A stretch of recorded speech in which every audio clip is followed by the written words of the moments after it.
In this video, I'm going to build a system to wirelessly track and prevent the theft of restroom keys using CircuitPython, nRF52840 Feathers, and Bluetooth BLE beacons. My videos are fast-paced, but as always, a full write-up with code, parts, and updates will be available on my website. Subscribers may recognize the fountain from my Raspberry Pi fountain automation video. It's located in my office lobby. This office has several conference rooms like the one over here. The rooms are frequently packed with guests from other companies, and they usually stay for several hours, often through breakfast and lunch. Restrooms are shared with other businesses on the floor and require a key to access, which guests are given and quite often forget to return. Attaching a bigger keychain like a hubcap was frowned upon by management, so I came up with a Bluetooth solution.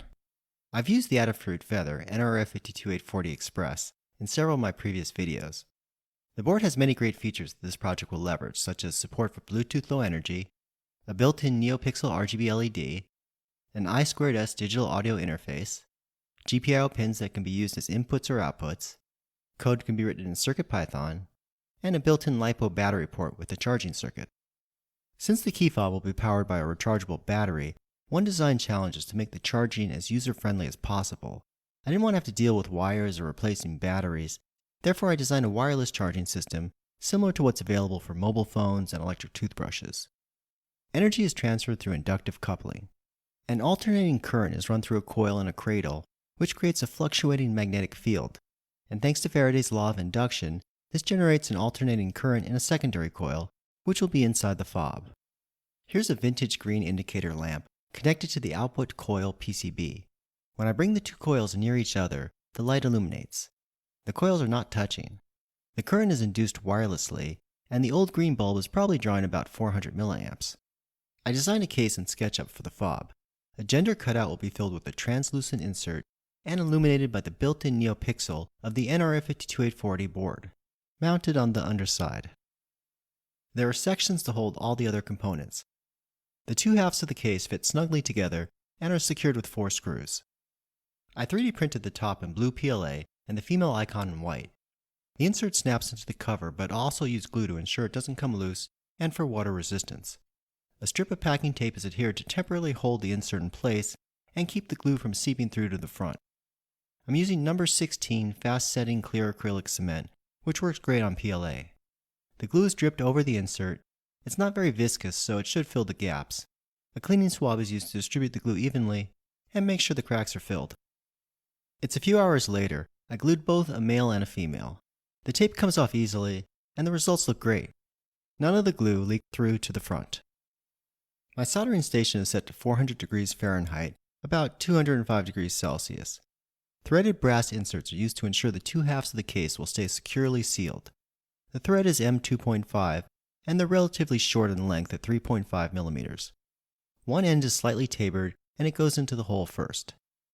Next, a soldering iron with a chisel tip is used to press the insert down into the PLA, which melts around the insert and creates a very secure bond.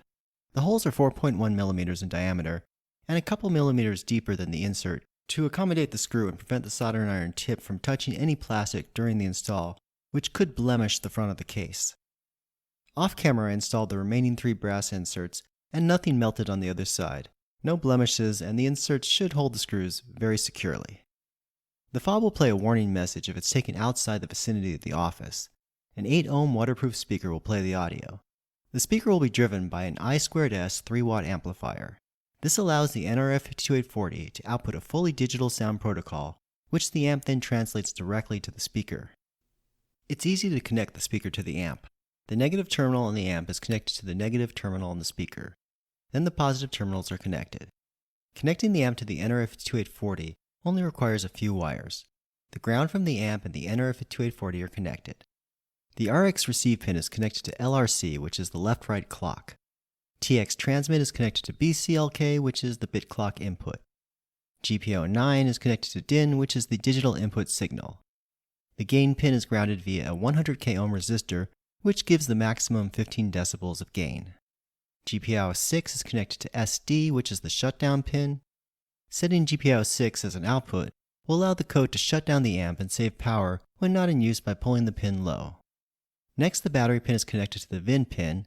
The amp can run between 2.5 and 5.5 volts. The LiPo battery has a nominal voltage of 3.7 volts, but when fully charged should be closer to 4.2 volts. Higher voltages enable louder playback. A magnetic reed switch will be used to determine if the fob is in the charging cradle. GPIO 5 is connected to one terminal of the reed switch, the other is connected to ground. GPIO 5 will be set as an input, so it can read the switch. A mechanical switch will be used to extend the built-in nRF52840 reset button. The RST pin is connected to one terminal of the switch and the other to ground. In case anything goes wrong with the fob, I want to be able to quickly reset it by sticking a paperclip through a hole in the bottom of the case. The built-in reset button can't be accessed directly because it'll be on the wrong side. Okay, that sums up the fob wiring. Here are all the components. The mechanical reset push button snaps into the slot on the front cover, with the button facing the back side of the case. The waterproof speaker fits into the stadium-shaped slot. The I2S amp goes next to the speaker. Here's the Feather nRF52840 Express board. The built-in NeoPixel will be positioned directly behind the gender insert. The magnetic reed switch is located at the opposite end of the cover, away from the speaker magnet. And there's a spot to hold the 3.7 volt LiPo battery. The JST-PH connector matches the plug on the nRF52840. Everything is soldered together. I'm using 26 gauge wire with PTFE insulation for the data connections. I prefer the PTFE, which is more commonly known as Teflon, because the insulation is very resistant to heat, so it doesn't shrivel during soldering. A thicker 20 gauge wire is used between the speaker and the amp. I tin the wire and the pads before soldering them together. Heat shrink is used for some connections for insulation. It's best to keep the data wires between the Feather and the amp as short as possible. Okay, the soldering's done and the components are fitted in the top of the case. The LiPo battery can now be plugged in. The wires are pushed down out of the way. We got some blinking LEDs, which is a good sign. Off camera, I soldered a micro USB plug to the wireless charger's receiving board. The connection is fragile, so I'll mix up a small batch of epoxy to create a more resilient bond. The plug goes to the USB jack on the Feather and needs to be sturdy. The epoxy is spread over the solder connections and will create a hard shell around the wires and prevent them from detaching. Here's the back side of the case. The epoxy is dry on the micro USB plug. The receiving coil snaps into a cutout on the back cover. There's also a slot to hold the small circuit board, which will provide 5V DC to charge the Feather's LiPo battery. The micro USB is plugged into the jack on the Feather. That takes care of everything inside the case, and it can be closed up. M2.5 by 10mm stainless steel screws are installed through the back and into the brass inserts on the front to secure the two halves of the case together. The flat countersunk heads fit flush with the bottom cover. Okay, all the hardware for the fob's ready. Now let's take a look at the software. From Adafruit BLE, import BLE Radio. This library is part of the CircuitPython bundle. It affords control of the nRF52840 BLE radio. From the Adafruit LED animation library, Pulse and Solid are imported.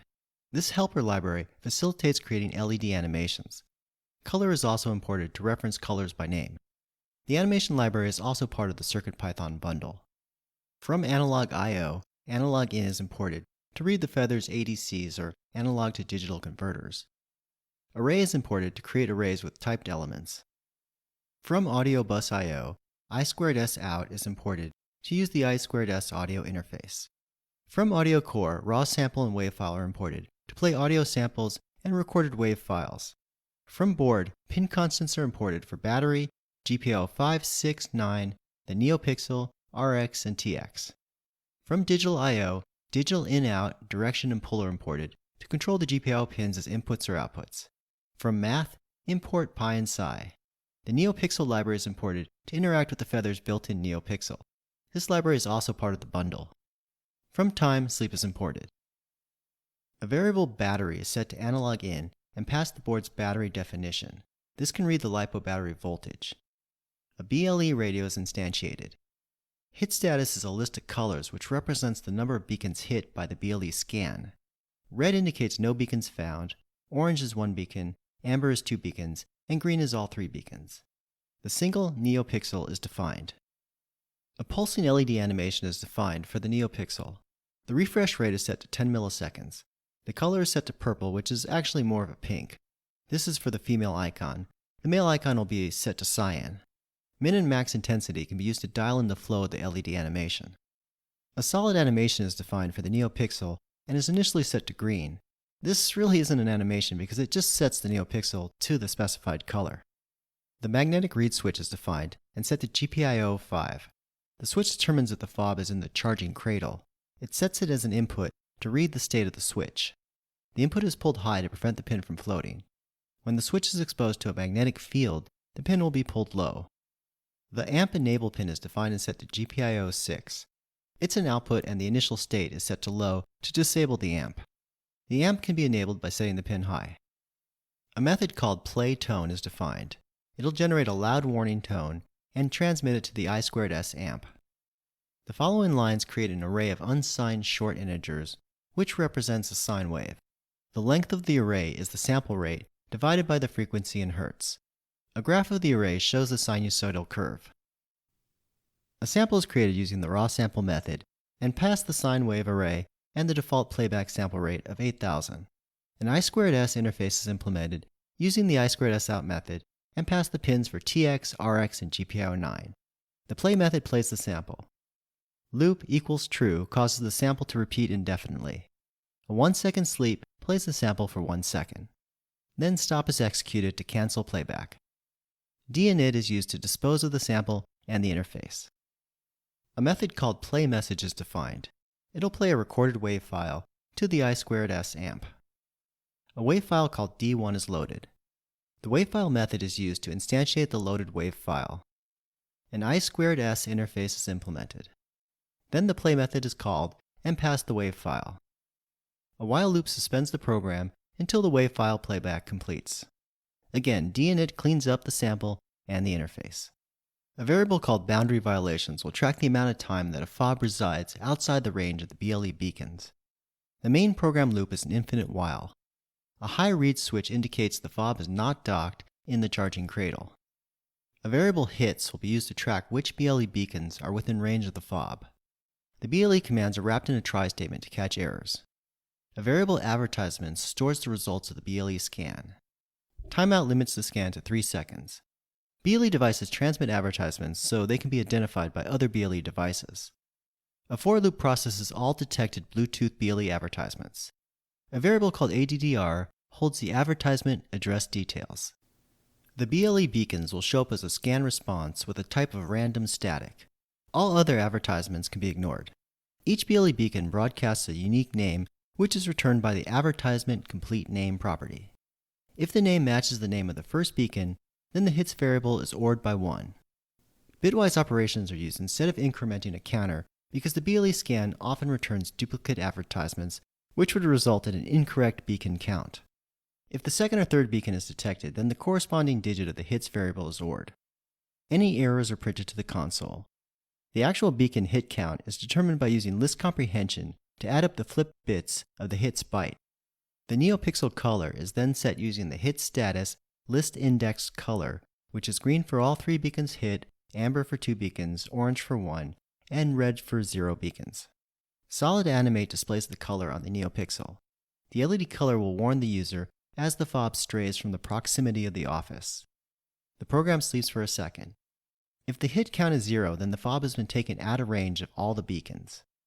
If the boundary violations mod 60 equals 0, then the warning message is played. The remainder equals 0 every 60 cycles, not seconds. Each BLE scan takes more than a second, so the alarm fires every few minutes. The frequency can be adjusted by changing the divisor. The I2S amp is enabled. The program sleeps for a second. The warning tone is played. Another 1 second sleep, then the warning message wave file is played. After a 1 second pause, the amp is disabled. Boundary violations is incremented. If at least 1 beacon is hit, then the boundary violations is reset to 0. If the fob is docked in the cradle, then none of the BLE code above needs to run. Instead, the boundary violations is reset. The battery voltage is retrieved using battery value to pull the board's ADC pin, which is monitoring the battery. The ADC value is multiplied by the reference voltage of 3.3 volts and divided by the ADC resolution. This converts the ADC value to the actual voltage, which still needs to be multiplied by 2 because there is a voltage divider on the battery ADC pin. The fully charged voltage of a LiPo battery can exceed 4 volts, which is greater than the ADC's maximum rating. A voltage divider halves the voltage to an acceptable range. If the voltage is less than the nominal LiPo battery voltage of 3.7 volts, then the NeoPixel pulse period is reduced to 1 second to speed up the flashing. When in the cradle, a fast pulsing LED alerts to a possible battery failure. Otherwise, a slower 3-second pulse indicates a healthy battery. Okay, that takes care of the software. I designed a charging cradle in SketchUp. The front panel holds the fob. It covers the main prism-shaped piece which holds the transmitting coil and a magnet to activate the fob's reed switch. Small triangular pieces on the sides can be used to add a power jack, cover the hole, or connect two cradles together. The back has 4 slots for venting heat. Here's the cradle main body. I used a 2-color 3D print. The first few layers are green PLA, and the rest is a black PLA with a bespeckled finish. A hole in the front holds a small magnet. The transmitting coil snaps into a donut-shaped slot, and the associated components are routed inside the cradle.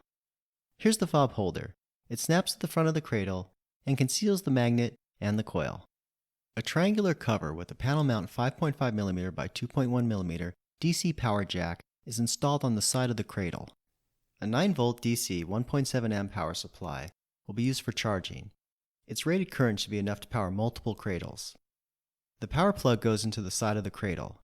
The positive and the negative leads from the barrel jack are connected directly to the corresponding input leads on the wireless charging PCB. When the fob is inserted into the cradle, the NeoPixel changes to a slow pulsing blue, which indicates the battery is charging and healthy. It's hard to see on the camera, but the NeoPixel produces a bright cyan display. I ran into a small problem during beta testing. It's hard to see on the camera, but heat from the charging coil is deforming the plastic case. A cooling solution is required. I 3D printed a fan holder to mount under the cradle. A quiet 60mm fan will provide cooling. The fan goes inside the case and is secured with 4 screws. 12mm by 7.5mm self-adhesive rubber bumpers will elevate the fan vent to allow sufficient airflow. There's a space on the side to hold the wiring. 4 holes on the top of the case will hold pins printed in PETG to secure the fan housing to the cradle. In addition to the fan, a 38mm square by 2mm thick ferrite plate is mounted behind the transmitting coil using self-adhesive. Besides acting as a heatsink, the plate should also improve charging efficiency by concentrating and directing magnetic flux between the transmitter and receiver. I added a fan plug to the wiring harness. It'll be powered by the same supply used by the charger. The cradle and the fan base snap securely together. When power is connected, the fan quietly blows air across the ferrite plate and out the vents on the top. The cradle's wiring harness includes an extra plug, which affords daisy chaining multiple cradles together. A second cradle is plugged into the first cradle. The cradles can then be snapped together. Once attached, the second fan base is added, and the system is now ready to charge 2 fobs. Here's one of the BLE beacons and a USB wall charger. The beacons use a USB form factor, so it can be powered by any 5V USB wall charger. I'll plug in the beacon behind the reception fountain, which is on the wall just north of the restrooms, located outside our office suite. 2 additional beacons will be placed on adjoining walls. The wall behind this bike is directly east of the restrooms, and I already placed a beacon in an available electrical outlet next to the bike's tire. Fortunately, the office suite encompasses 3 of the public restrooms' walls. The BLE beacons are strategically plugged into outlets inside our office on each of the shared walls. Beacons can also be battery powered, but I figured the mains would be more reliable and obviate battery replacements. The fobs will stay in range of the beacons while carried to the restrooms, but if a guest leaves without returning it, then an alarm will sound. Both fobs are glowing green, indicating they are in range of all 3 beacons. When placed in the charging cradle, the magnetic reed switch fires and the NeoPixel starts pulsing. Cyan for the male icon, and purplish pink for the female icon. A slow 3-second pulse indicates a healthy battery. It's hard to film LEDs, my photography skills don't do justice to the vivid colors. When a guest removes a fob from the cradle, the LED switches from the pulsing battery indicator to a solid green, indicating all 3 beacons are in range.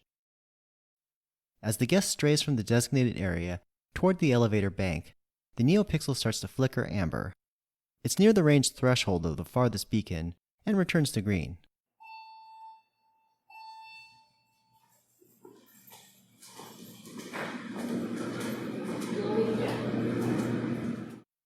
However, once inside the steel structure of the elevator, the NeoPixel changes to orange. As soon as the elevator doors shut, the fob goes red and the alarm follows. Please return the restroom key to our lobby, or else the key will self-destruct in 30 seconds. Thank you. I hope you enjoyed this project. You can support this channel by leaving a like, sharing, and subscribing. Thanks for watching.